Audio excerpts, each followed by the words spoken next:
Salam literasi. Literasi menghaluskan perasaan, memperluas pengetahuan, dan memperdalam makna kehidupan. Sudah baca buku hari ini? Saya tahu pasti kalian masih malas membaca buku. Ya, pasti tentu. Sembari rebahan, mari kita menyaksikan sajian buku autobiografi dari tokoh Soekarno. Simak penjelasan berikut. Soekarno sebagai Founding Fathers Indonesia telah dikenal seluruh lapisan masyarakat Indonesia. Namun tidak banyak orang yang tahu dan membaca buku tentang tokoh Soekarno. Oleh karena itu, channel Arus Balik Masyarakat Pinggiran kali ini akan menyajikan buku autobiografi Soekarno.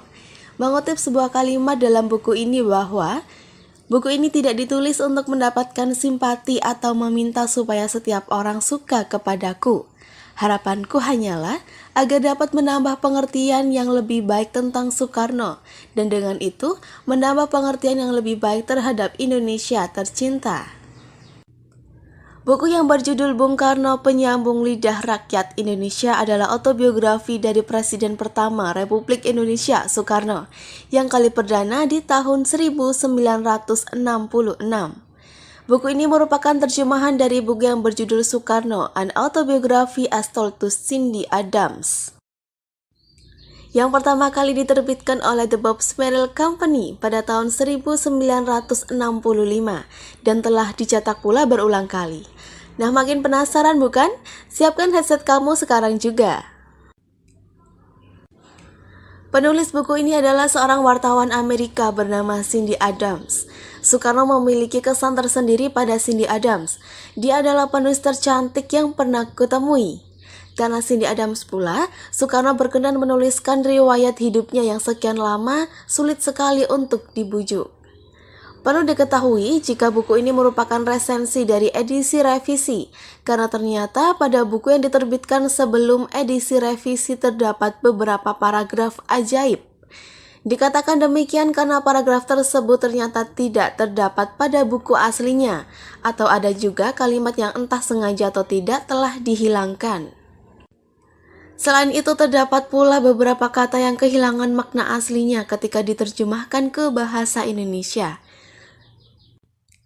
Namun masih belum terdapat jawaban mengenai penyimpangan penerjemahan buku ini saat sebelum direvisi. Bisa saja itu sebuah kesalahan yang tidak disengaja, namun bisa juga hal tersebut dilakukan oleh pihak tertentu dengan kesadaran penuh. Mengingat situasi Indonesia yang tidak begitu kondusif ketika buku ini pertama kali diterbitkan.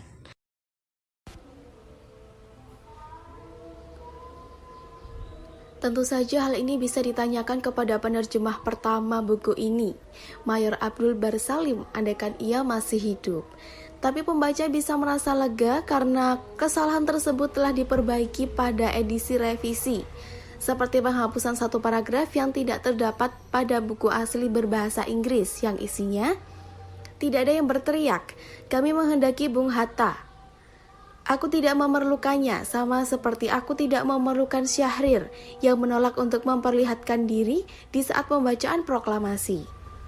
Sebenarnya aku dapat melakukan seorang diri dan memang akan melakukannya sendiri. Di dalam 2 hari yang memecah urat syaraf itu, maka peranan Hatta dalam sejarah tidak ada. Salah satu cerita menarik dari buku ini adalah penggambaran kesederhanaan dalam gelagar semangat revolusi Indonesia. Kisah itu bermula ketika Soekarno hendak mengangkat ajudan pertamanya.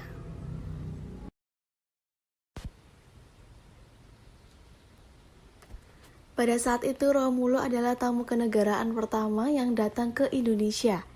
Ia berasal dari Filipina.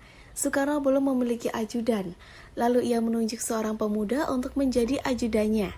Dengan ini, kata Soekarno, aku mengangkat kamu menjadi letnan. Lalu penasihat presiden mengatakan bahwa Ratu Juliana memiliki ajudan berpangkat kolonel. Soekarno kemudian memanggil lagi ajudannya.